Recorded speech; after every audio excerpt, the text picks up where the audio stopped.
Salam damai sejahtera di dalam Tuhan kita Yesus Kristus. Shalom, selamat pagi dan semangat pagi. Jumpa kembali dalam renungan pagi kita untuk hari ini 25 Juli tahun 2022. 25 Juli tahun 2022. Dan pekabaran firman Tuhan kita di pagi hari ini dengan judul Teladan Rasul Paulus. Sebelum kita lanjutkan, mari kita tunduk kepala dan kita berdoa. Bapa kami dalam sorga, terima kasih Tuhan atas kebaikan Tuhan, pemeliharaan kasih-Mu yang sudah menjadi bagian kami hingga di pagi hari ini, hari yang baru. Kami bersyukur pula ya Bapa, oleh karena kesempatan untuk mempelajari akan firman Tuhan sebagai roti hidup di pagi hari ini. Biarlah firman-Mu boleh menjadi berkat dalam kehidupan kami, akan terus menuntun kami untuk tetap setia sampai kedatangan-Mu yang kedua kali. Inilah doa kami ya Bapa. Sekali lagi kami menyambut berkat-Mu ini hanya dalam nama Yesus Tuhan dan Juru Selamat kami. Amin. Sekali lagi judul renungan kita di pagi hari ini 25 Juli 2022 yaitu Teladan Rasul Paulus. Dan ayat firman Tuhan sebagai landasan pekabaran di pagi ini terdapat dalam Kolose 1 ayat 9. Sebab itu, sejak waktu kami mendengarnya, kami tiada berhenti-henti berdoa untuk kamu. Kami meminta supaya kamu menerima segala hikmat dan pengertian yang benar untuk mengetahui kehendak Tuhan dengan sempurna. Sekali lagi, Kolose 1 ayat 9, sebab itu, sejak waktu kami mendengarnya, kami tiada berhenti-henti berdoa untuk kamu.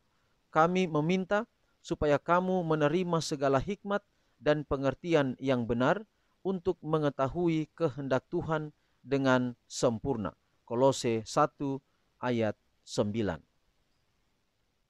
Segera saudara-saudara itu bergegas naik ke kapal, karena kapal yang ditumpangi Paulus dan rombongannya akan berlayar untuk melanjutkan perjalanan mereka. Tetapi Rasul itu sendiri memilih jalan darat yang lebih pendek antara Troas dan Asos, berjumpa dengan sahabat-sahabatnya di kota yang terakhir. Keadaan ini memberikan sedikit waktu untuk merenung dan berdoa. Kesulitan-kesulitan dan bahaya-bahaya sehubungan dengan kunjungan berikutnya ke Yerusalem, sikap gereja di sana terhadap dia dan pekerjaannya sama seperti keadaan sidang-sidang dan minat pekerjaan Injil di daerah-daerah menjadi tujuan pikiran yang sungguh-sungguh.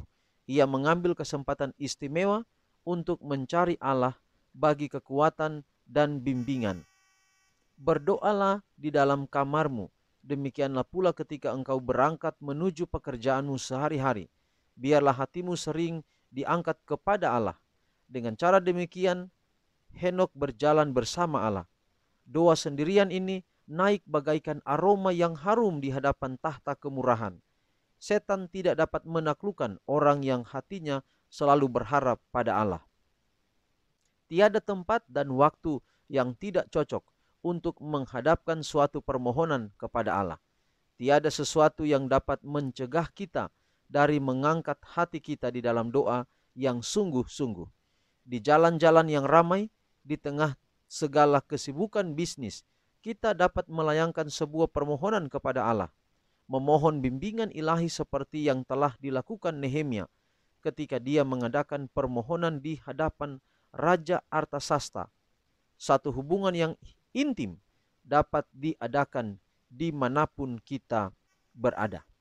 Puji Tuhan saudara, pekabaran pagi ini lebih lengkap lagi kepada kita apa cara, bagaimana cara, apa tujuan dan sebagainya terkait dengan doa. Pada waktu lalu kita sudah pelajari bahwa doa itu bukan hanya ketika kita berada di gereja, bukan hanya ketika kita berada di tempat tertentu untuk berdoa. Tetapi hari ini kembali mengingatkan kita bahkan di tempat keramaian. Jika hati kita angkat kepada Tuhan, maka sudah di sana ada doa yang kita panjatkan kepada Tuhan. Doa bukan berarti nanti kita bertelut.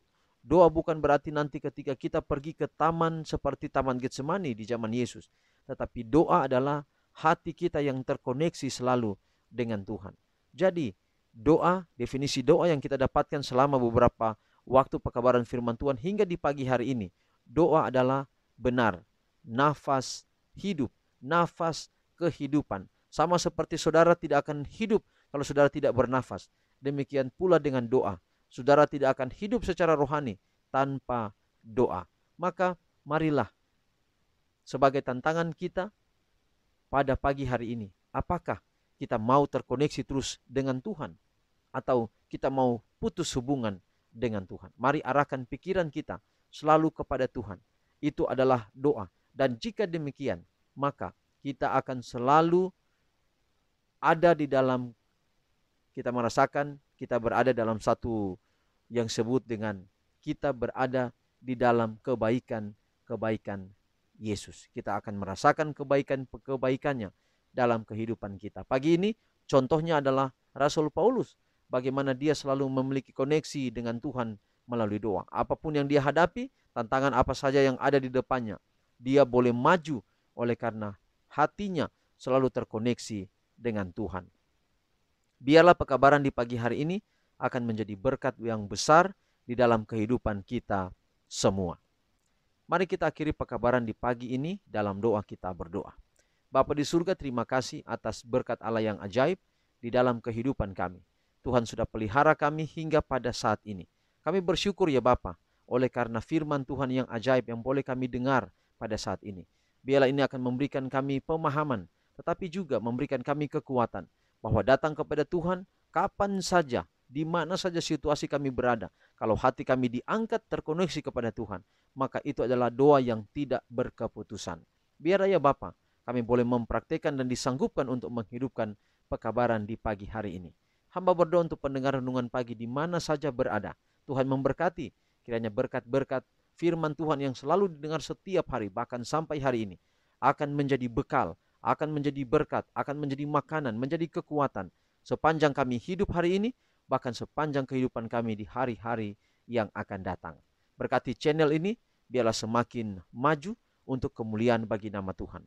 Inilah doa kami, terpujilah nama Tuhan. Dalam nama Yesus kami telah berdoa. Amin. Saudaraku yang kekasih, demikian pekabaran kita untuk pagi hari ini.